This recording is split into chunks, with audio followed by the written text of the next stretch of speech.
राज्यभरामध्ये लोकसभा निवडणुकीचं रणसंग्राम पाहायला मिळतं. या मैदानामध्ये दिग्गज नेते पुन्हा ह्या टर्ममध्ये उभा राहिलेले आहेत.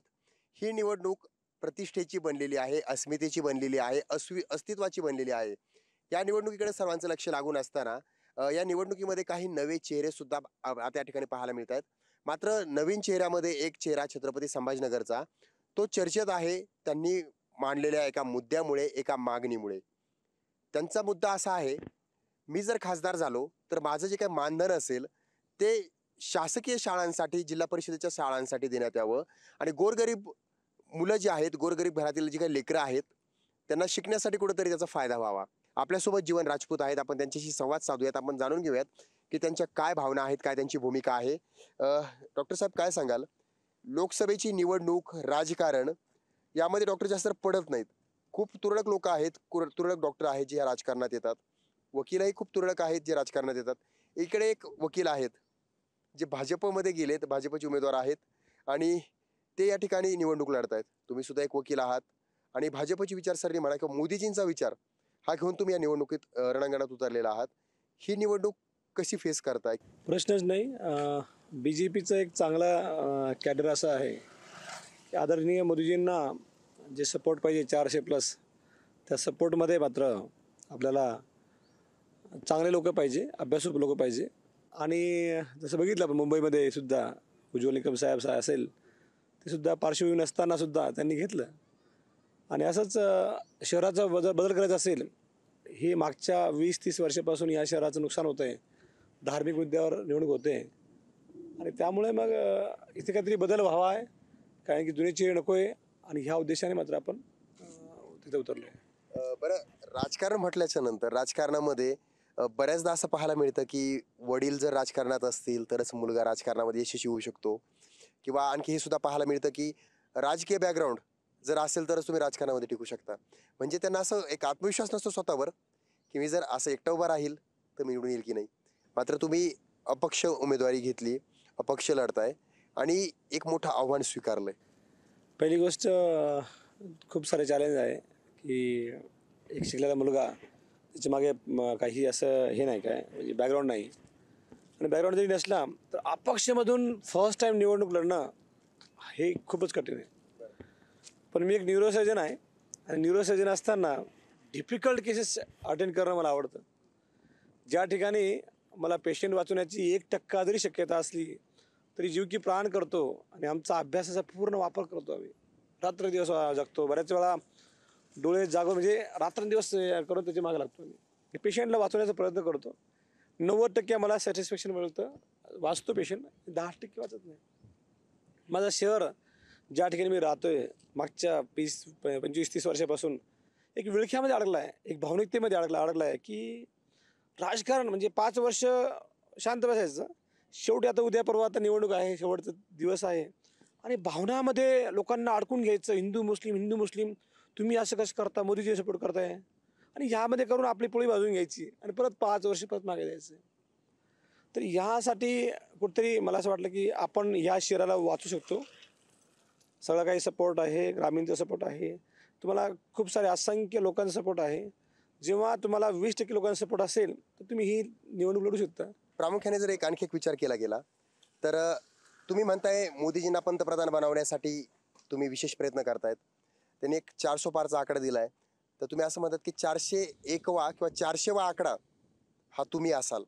मात्र याच मैदानावर महायुती आहे आणि महायुतीनं एक उमेदवार दिलाय, जे म्हणतात की यांना मतदान केलं म्हणजे मोदीजींना मत जातं. तुम्ही म्हणताय तुम्हाला मतदान केलं तर ते मोदीजींसाठी असेल. तर मग नेमकं लोकांनी तुम्हालाच का निवडावं? प्रश्नच नाही. मी कट्टर मोदी समर्थक आहे. मोदीजींच्या विचारांमुळेच मी लढतोय, नाही तर लढलो नसतो. आणि मला दिलेलं मत हे 100% 400मध्ये असणार, 400+ असणार. किंबहुना मी कोणत्याही दुसऱ्या पक्षाला जॉईन होणार नाही. पण आपण जे काही उमेदवार दिलं आहे त्या उमेदवारांचं भवितव्य आपल्या उघड डोळ्याने जर बघितलं तर तुम्हाला सर्वांना माहिती आहे. स्वतः एक पक्षातून सोडून आलेले आहे ते उद्या 5 वर्ष आपले जे वोट आपण देणार आहेत ते खरंच मोदीजींबरोबर असतील का स्वार्थासाठी असतील, हे खूप विचारधानी आहे. प्रामुख्याने आणखी एक तुम्हाला प्रश्न विचारतो, तो म्हणजे एक महत्त्वाचा आहे. हे शहर, या शहरात प्यायला पाणी नाही मिळत लवकर. 6 ते 7 दिवस द्यावे लागतात. 10 किंवा दिवस 10 दिवस द्यावे लागतात. तेव्हा पिण्याचं पाणी येतं. काही ठिकाणी तर पाईपलाईन सुद्धा पोहोचलेली नाही आहे. मग त्या ठिकाणी पाणीही वेळेवर येत नाही आहे. ही परिस्थिती आहे. मात्र ह्या शहरामध्ये खाणबान एक कायम आहे. ज्या मुद्द्याला अजूनही नेते आग्रही धरतात. हिरवं हवं की भगवं हवं, खान हवा की बाण हवा, ह्या राजकारणामध्ये मग तुम्ही असे मुद्दे घेऊन आलायत की त्यामध्ये खानबानचा तुमचा मुद्दा नाही आहे. मी माझ्या जनतेला सांगू इच्छितो की कृपया जागे व्हा, कृपया जागे व्हा. आपण त्याचं कारण असं आहे की तुम्ही 5 वर्षे पाणी पाणी बोलतात. आज तुम्हाला 2 दिवसामध्ये मोठ्या मोठ्या रॅल्या घेतील, खानबान हिंदू मुस्लिम करतील. अहो, जे 2 उमेदवार आहे, एका उमेदवाराने 20 वर्षापासून पाण्याची पाईपलाईन होऊ दिली नाही. दुसऱ्या उमेदवाराचं गाव असताना सुद्धा, स्वतःच्या गावात सुद्धा धरण बाजूला असताना सुद्धा 10 दिवसांनी पाणी देऊ शकले नाही. तिथे पेट्यासारखं मोठं गार्डन असताना ते खाल्लं. यांना तुम्ही मतदान करणार आहे का हो? तुम्ही विजन असणाऱ्या लोकांना मतदान करायला पाहिजे. आपलं छत्रपती संभाजीनगर, या छत्रपती संभाजीनगरमध्ये एक आणखी एक मुद्दा गाजला, तो म्हणजे औरंगजेबाची कबर. या ठिकाणी असुद्दीन ओवेसी आले. ते म्हटले, मी जर माझा मृत्यू झाला तर माझी कबर या छत्रपती संभाजीनगर जिल्ह्यामध्ये असावी. ते औरंगाबाद म्हणतात. आणि दुसरीकडे आणखी एक प्रामुख्यानं पाहिलं तर संजय शिरसाट, जे शिवसेनेचे आमदार आहेत, ते म्हटले की तुम्ही या ठिकाणी कशाला येतात, जर येत असाल तर तुम्ही औरंगजेबाची कबर इथून काढून तुम्ही सोबत घेऊन जावी हैदराबादला. हा एक राजकारणातला एक मुद्दा गाजतोय. मात्र तुम्हाला हा मुद्दा महत्त्वाचा वाटतो की ज्या मुलांना नोकऱ्या नाहीत, ज्या घरामध्ये आज जगावं कसं हा प्रश्न आहे, पाणी मिळत नाही, तो मुद्दा महत्त्वाचा वाटतो. तर राजकीय नेते औरंगजेबावर जास्त बोलत आहेत. बघा, त्यांना माहिती आहे की इथली जनता भावनिकमध्ये येईल. शेवटच्या 3 दिवसामध्ये भावनिक करूया, प्रयत्न करूया. 30% लोकांना स्वतःची बुद्धी न वापरणारे लोक जे भावनिकतेमध्ये जातील, त्यांना ते टर्न करण्याचा प्रयत्न करतील. त्या मुद्द्यांमध्ये आता काही राहिलेलं नाही आहे. नाव बदललं, सगळ्यांनी ॲक्सेप्ट केलं आहे. बाकी कबर कोणाची होती, कुठे ठेवावी, हा स्वतःचा प्रश्न आहे. तुम्हाला काही घेणं नाही आहे. या कबरीमुळे तुम्हाला काही रोजगार मिळणार नाही, तुम्हाला इथे टुरिझम मिळणार नाही, इथे शिक्षण मिळणार नाही. हा मुद्दा निवडणुकीचा नसावा. मला वाईट वाटतं, परंतु त्यांना माहिती आहे, राजकारण्यांना इथले लोक झोपलेले आहे किंवा किंबहुना मोठी रॅली कोणाची, मोठी शक्ती प्रदर्शन कोणाचं, हे बघून हे लोक मतदान करतात. आणि म्हणून हे असं डायव्हर्जन करण्याचा प्रयत्न करतील. पण तुम्हाला सांगतो, जागे राहा, डोळे उघड करून ठेवा. प्रामुख्यानं राज्यात एक गाजला तो मुद्दा म्हणजे मराठा आरक्षणाचा. तो मुद्दा यासाठी गाजला होता की समाज रस्त्यावर उतरलेला होता. त्यांची ही मुलं शिकतायत, त्यांनाही पुढे जाण्यासाठी आरक्षण हवंय अशी त्यांनी मागणी केली. तो मुद्दा गांभीर्यानं सरकार घेत नाही असं समाजानेच आरोप केला. मग तुम्ही त्या मुद्द्याला कसं पाहता? ह्या 20-25 वर्षामध्ये निवडणूक आली की भावनिकता घेते आणि त्यामुळं रोजगार वाढतोय. इथे रोजगार वाढतो आहे आणि इथे पूर्णपणे ड्राईव्ह होतोय. त्यामुळं असे उद्रेक बाहेर येत आहे. मी स्वतः सांगतो की जर त्या ठिकाणी मी गेलो तर मी माझ्या मराठा बांधवांच्या प्रश्न जे आहे ते मी ठामपणे मांडेल. मी सुद्धा एक छत्रपतींचा मावळा आहे. मला माझ्या मावळ्यांची त्रास मला माहिती आहे. शहर, ग्रामीण, ग्रामीणमध्ये एक प्रामुख्याने मुद्दा हा होतो की शेतकऱ्यांच्या पिकांना योग्य भाव मिळत नाही. मराठवाडा म्हटल्याच्या नंतर शेतकऱ्यांच्या आत्महत्याचं प्रमाणही मोठं आहे. मात्र जे कोणते राजकीय नेते आले ते न्याय देऊ शकले नाही, हीच भावना शेतकऱ्यांची वारंवार असते. स्वतः एक शेतकऱ्याचा मुलगा आहे, स्वतः शेती केलेली आहे आणि त्यामुळे मला प्रश्न माहिती आहे आणि या प्रश्नांना उत्तरही माहिती आहे. फक्त त्याला म्हणजे त्याला प्रॉपरली मांडण्यासाठी आपल्याला जावं लागेल आणि तो शेतीभाव असेल, त्याचे जे एक्सपेन्सेस आहेत ते कमी व्हावे. लाईट, पाणी, रस्ता, रस्ते, या सगळ्या गोष्टींवर महत्त्वाचं काम आपल्याला करावं लागेल. सरकारच्या खूप साऱ्या असंख्य योजना आहेत, फक्त 10%च योजना ह्या माझ्या बांधवांपर्यंत जातात. शहर म्हटल्याच्या नंतर शहरामध्ये सुद्धा समस्या आहेत.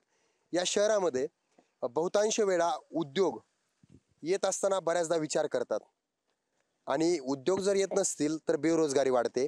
उद्योग जर आपल्याकडे नसतील तर आपला विकास होऊ शकत नाही. मग तुम्हाला काय वाटतं की उद्योग आपल्याकडे टिकत नाहीत किंवा जर टिकायचं म्हटलं तर हे उद्योग का आपल्यापर्यंत न टिकण्याची कारण काय वाटतं?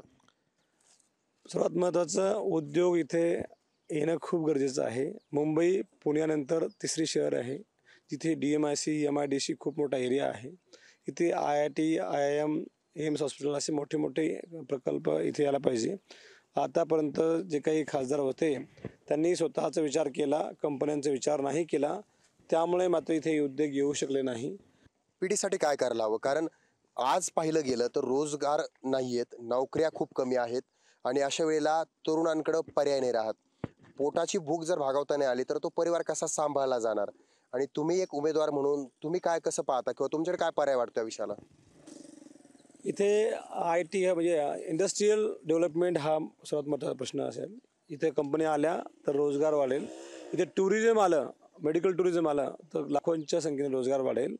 आणि जशी सेफ सेफ जे सुंदर सुरक्षित शहर जर आपण म्हटलं तर हा खूप मोठा रोजगार हमीचा प्रश्न वाटेल. आपला शहर हे रोडने बऱ्यापैकी कनेक्टिव्हिटी असल्यामुळे आपल्याला ट्रान्सपोर्ट बिझनेससुद्धा खूप मोठा व्यवसाय इथं होऊ शकतो. जवळपास 6 ते 7 लाख लोकांना व्यवसाय मिळण्याची ही कॅपॅसिटी आहे. परंतु त्या विचारांचा इथे माणूस बसायला पाहिजे आणि तो मेंबर ऑफ पार्लिमेंट असतो, त्यालाच ते कळेल की काय इथं करता येईल. बरं, तुम्ही पाहिलं की राज्यात बदल घडलेत. कारण 2-2 पक्ष झालेत. 2 शिवसेना, 2 राष्ट्रवादी. तर याचा किती फायदा होईल तुम्हाला? कारण त्या ठिकाणी मतं हे बदलले गेली आहेत. मतं जी आहेत ती विभागली गेली आहेत. कारण जो वर्ग मानायचा, जो पक्कं मतदान म्हणायचो आपण, फिक्स मतदान, तर मग ते मतदान आता विभागलं गेलंय. त्याचा काय फायदा कसा होऊ शकतो तुम्हाला? किंवा फायदा कसा घेणार तुम्ही? काय तुमचा प्लॅन ठरलाय? फायदा मला नाही, फायदा जनतेला घ्यायचा आहे माझा. मी एक स्वयंसेवक आहे, आपल्याला सेवा करण्यासाठी तयार आहे. आणि आता लोकांना कळलेलं आहे की हे पक्ष कोणाचे काही एकाचे नसतात. एक पक्षाचे 2 पक्ष केव्हा होतील आणि कोणता माणूस कुठे उडी मारेल, हे खोके कोणाला उभे करतील हे माहीत नसतं. म्हणूनच लोकांना भ्रम आहे, संभ्रम आहे. त्यामुळे आता व्यक्ती बघून मतदान करणार आहे असं लोकांनी विचार केलेला आहे आज तरी. आता फक्त पुढे 2-3 दिवसामध्ये हे धर्म, जाती परत मिक्सर होऊन लोकांनी आपला विचार बदलू नये आणि आपली डोकं शांत ठेवून 5 वर्षाचा विचार करून मतदान करावं असं मला वाटतं. आणि त्यामुळं पक्षांचा जो काही भरोसा राहिलेला नसल्यामुळे आता मात्र व्यक्तीनुसार मतदान होईल. चांगल्या व्यक्तीला फरक पडेल. मागच्या वेळेससुद्धा अपक्ष असताना मोरेश्वर सावजी इथे अपक्ष लढले होते, आले होते. आता यावेळेससुद्धा अपक्ष येऊन बदल घडणार आहे. मोठा चांगला बदल होऊ शकतो. तर बदल हा चांगलाच असतो. तो बदल घडवण्यासाठी आपण सर्वांनी प्रयत्न केला पाहिजे. सर्वांनी एकत्र यायला पाहिजे. बरं, तुमच्या विरोधामध्ये जे उमेदवार उभे आहेत ते विशेष करून महायुती असेल, महाविकास आघाडी असेल, सर्व ताकद एकत्र येते. इकडच्या पक्षांची असेल, इकडच्या पक्षांची असेल. परंतु विचारसरणी बदलली असं वाटतंय का तुम्हाला? आपल्या शब्दावर ठाम न राहणं अशी या नेत्यांची भूमिका झाली असं वाटतं का? पण ही जी स्थिती तुम्ही पाहताय, त्या स्थितीमध्ये सर्वसामान्य जनतेचे हाल होत आहेत. सहमत आहात? प्रश्नच नाही. मला असं वाटतं पक्षांचा जास्त विचार न करता आपण देशभक्ती, राष्ट्रप्रेम पहिले विचार करावा. आणि राष्ट्रप्रेम करताना आपली इथे मातृभूमीसुद्धा विचार करावा की जो राष्ट्रप्रेमसाठी मदत करेल आणि जो आपल्या इच्छेसाठी मदत करेल. राष्ट्रभक्तीवरून आता एक आठवतं की आता पंतप्रधान नरेंद्र मोदी आपल्या भाषणामध्ये देशाच्या सुरक्षा संदर्भात विशेष करून बोलतात. देशाची सुरक्षा, पुलवामा अटॅक, पाकिस्तानहून होणारे हल्ले याचा विचार जास्त केला जातो. त्याच पद्धतीनं तुम्ही आता शहराचा विचार करताय. शहराचा विकास किंवा शहराची सुरक्षा, तर जनतेची सुरक्षा ही तेवढीच महत्त्वाची आहे. मात्र आत्तापर्यंतच्या नेत्यांनी ती सुरक्षा केली असं वाटतंय का? किंवा जर नसेल वाटत तुम्हाला त्यांनी सुरक्षा केली नाहीये, तर तुम्ही कसं करणार? किंवा तुम्ही त्यांना कसं एक चांगला मार्ग देणार किंवा तुमच्या माध्यमातून ते कसे पुढे जाऊ शकतो? लॉ अँड ऑर्डर्स हा खूप महत्त्वाचा प्रश्न आहे. रोजगार मिळाला तर तुमचे क्राईम कमी होत असतो. आणि बऱ्याच वेळा आपल्या ज्या शहरामध्ये आपण बघतोय की या ठिकाणी युवा मात्र तयार आहे बदल करण्यासाठी. युवाची इच्छा आहे, परंतु कामगार मिळाला नाही तर तो भटकतो आणि चुकीच्या मार्गाला लागतो. मी स्वतः एक क्रिमिनल लॉयर असल्यामुळे मी तुम्हाला ग्वाही देतो की 50% क्राईम हा 6 महिन्यामध्ये कमी होईल. आणखी एक प्रामुख्याने जर पाहिलं, तरुण पिढी, वयस्कर, वयोवृद्ध, आपण 2 वर्ग पाहिले गेले तर गरीब, श्रीमंत. मग अशा वेळेला गरिबांना पोटासाठी अन्न, गॅस, पेट्रोल, महागाईचा भडका या प्रश्नांना तोंड द्यावं लागतं. तुम्ही आल्याच्या नंतर ही जी प्रश्न आहेत याला तुम्ही कसं तोंड द्याल? कारण विरोधकांनी या मुद्द्याला धरून सत्ताधाऱ्यांवर वारंवार आरोप प्रत्यारोप केलेले आहेत. तुमच्या काळात काय, यांच्या काळात काय, मग तुम्ही येणाऱ्या काळात काय असाल? खरं म्हटलं तर या सर्वांना शासकीय योजना असतात, परंतु त्या गरिबांपर्यंत पोहोचत नाही. त्याचं एक कारण असं आहे की वॉच डॉग आपण त्याला म्हणतो. मेंबर ऑफ पार्लिमेंट हा वॉच डॉग असतो, जो गल्लीमधले प्रश्न काय आहे ते घेऊन दिल्लीमध्ये जात असतो आणि दिल्लीमध्ये त्याचे ऑलरेडी उत्तर असतात. मग ते आपल्या गल्लीपर्यंत पोहोचणे एक सिंपल काम असतं. परंतु या सर्वांसाठी एक अभ्यास लागतो. यांना फक्त अभ्यास हेच माहिती आहे, धर्म युती. त्यामुळं तो अभ्यासू व्यक्ती असेल तर ह्या जगाचा कायापालट होईल आणि अभ्यासू व्यक्तिमत्व राजकारणामध्ये यावं हेच आपल्या डॉक्टर बाबासाहेब आंबेडकर साहेबांचं स्वप्नही होतं आणि तेव्हाच आपली खरं लोकशाही जागी राहील. बहुतांश वेळा विरोधकांकडून हे आरोप केले गेलेत मोदी सरकारवर, भाजपवर, की विरोधकांनी आरोप केले आहेत की संविधान धोक्यात आहे, संविधान कुठेतरी बदलण्याचं कार्य केलं जात आहे, संविधान बदललं जाऊ शकतं. मात्र मग तुम्ही या मुद्द्याला कसं पाहता, किंवा न्याय द्यायचा असेल किंवा ह्या ज्या चर्चा आहेत, ह्या गोष्टी ज्या आहेत, यांना कसं थांबवलं जाऊ शकतं? पहिली गोष्ट हे चुकीचं आहे. विरोधकांचं काम आहे काहीतरी लोकांना संभ्रम करण्याचा. आपल्या डॉक्टर बाबासाहेबांनी सांगितलं की असा स्ट्रक्चर तयार केलं आहे, एक साचा तयार केला आहे, ढाचा, तो कोणीही बदलू शकणार नाही. हां, वेळेनुसार थोडाफार आपल्याला काळानुसार बदलावा लागतो, ती गोष्ट वेगळी आहे. परंतु साचा मात्र कोणीही बदलता येणार नाही.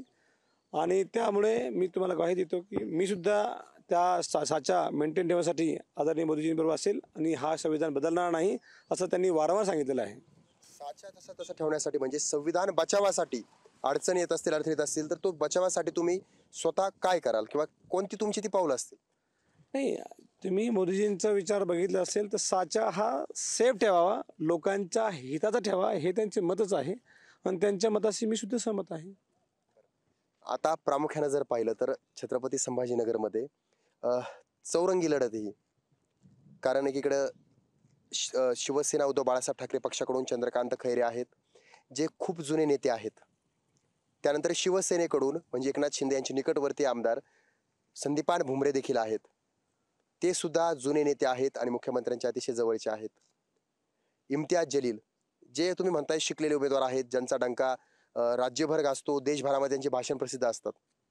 मग अशामध्ये डॉक्टर जीवन राजपूत, नवीन एंट्री, नवीन आगमन, नवीन काम, नवीन पॅटर्न आणि नवीन प्लॅनिंग, नवीन विचारसरणी आणि नवीन प्रश्न आणि उत्तरं सुद्धा नवीन असते. शहराचं नाव आणि महत्त्वाचं असं आहे की शेवटी शिकलेला माणूस पाहिजे, ही सर्वांची अपेक्षा आहे.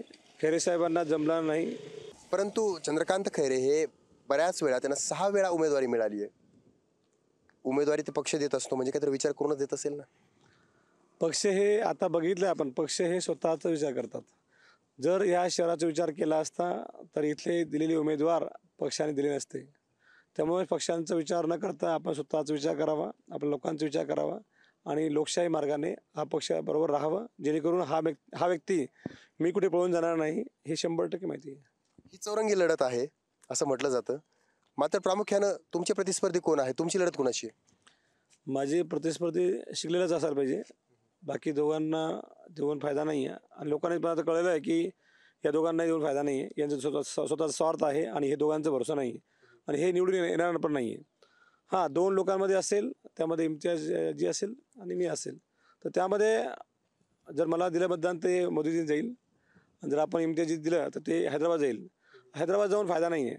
आपल्या डेव्हलपमेंटसाठी आपल्याला डबल इंजिन पाहिजे आहे आणि आपली विचारसरणी या शहराची संस्कृती मेंटेन ठेवण्यासाठी आपल्याला मोदीजींचे विचारच लागतील. बरं, एक ऑपरेशन थिएटर ते सभेचं मैदान या प्रवासामध्ये किती अडथळे येतात? ऑपरेशन थिएटरमध्ये जे अडथळे येतात ते कुठेच येत नाही. इतके असंख्य अडथळे आम्हाला येतात. त्यामुळं आम्हाला कोणताही अडथळा वाटत नाही. हा एक प्रवास आहे. या प्रवासामध्ये मला खूप सारं शिकायला मिळते. माझं युवा, नवीन नवीन कार्यकर्त्यांचे प्रकार, हे पैशाची घेणदेण हे सगळे लोक करतात ना, यामुळे ही लोकशाही धोक्यामध्ये आहे मला असं वाटतं. जसं आपण आचारसंहिता लावतात त्यावेळेस तुम्ही दारूबंदी का लावत नाही? हां, आचारसंहितेमध्ये दारूबंदी लावायला पाहिजे. या सगळ्या गोष्टींवर विचार होणं गरजेचं आहे. लोकशाही ही आपल्याला टिकवावं लागेल, सर्व युवकांना टिकवावं लागेल. सर्वांची तयारी त्यामध्ये आहे आणि सर्व आता तयारी करून नवीन शहराचं नाव, नवीन पक्ष म्हणजे नपक्ष आणि नवीन सांसद आपल्याला माहीत पाहिजे. नक्कीच आपल्यासोबत जोडलेले होते डॉक्टर जीवन राजपूत, जे लोकसभा छत्रपती संभाजीनगरसाठी लढत आहेत आणि त्यांची तयारी सुद्धा या ठिकाणी जोरदार झालेली आहे. मात्र प्रामुख्यानं छत्रपती संभाजीनगरची निवडणूक जर पाहिली तर ज्यादातर जुने राजकीय नेते या ठिकाणी पाहायला मिळत आहेत. कारण चंद्रकांत खैरे असतील, हे सुद्धा जुने नेते आहेत. त्यानंतर संदीपान भुमरे हे सुद्धा गाजलेले जुनेच नेते आहेत. इम्तियाज जलील हे सुद्धा जुने नेते आहेत. मात्र नवा चेहरा म्हणून चर्चेत असणारे हे जीवन राजपूत आहेत. त्यांनी या ठिकाणी मांडलेले मुद्दे सर्वसामान्य जनतेच्या हिताचे आहेत आणि त्यासोबतच सर्वसामान्य जनतेला मी नक्कीच न्याय देईल ही त्यांनी भावना व्यक्त केलेली आहे. रोजगाराचे प्रश्न असतील किंवा मागायचे प्रश्न असतील ते मी सोडवेल असं ते म्हणतायत. मात्र येणाऱ्या निवडणुकांमध्ये चित्र हे स्पष्ट होईल. पारडं कुणाचं जड भरतंय आणि छत्रपती संभाजीनगरचा नवा खासदार कोण असणार आहे. एकीकडे खानबानच्या शहरामध्ये आता विकासाचे मुद्दे सुद्धा उमेदवारांच्या तोंडून ऐकायला मिळत आहेत. नाहीतर औरंगजेब, खानबान आणि हिंदू मुस्लिम या मुद्द्यांना बाजूला सारून जीवन राजपूत हे विकासाच्या मुद्द्यांना आग्रही धरत आहेत. सचिन बडे, लोकशाही मराठी, छत्रपती संभाजीनगर.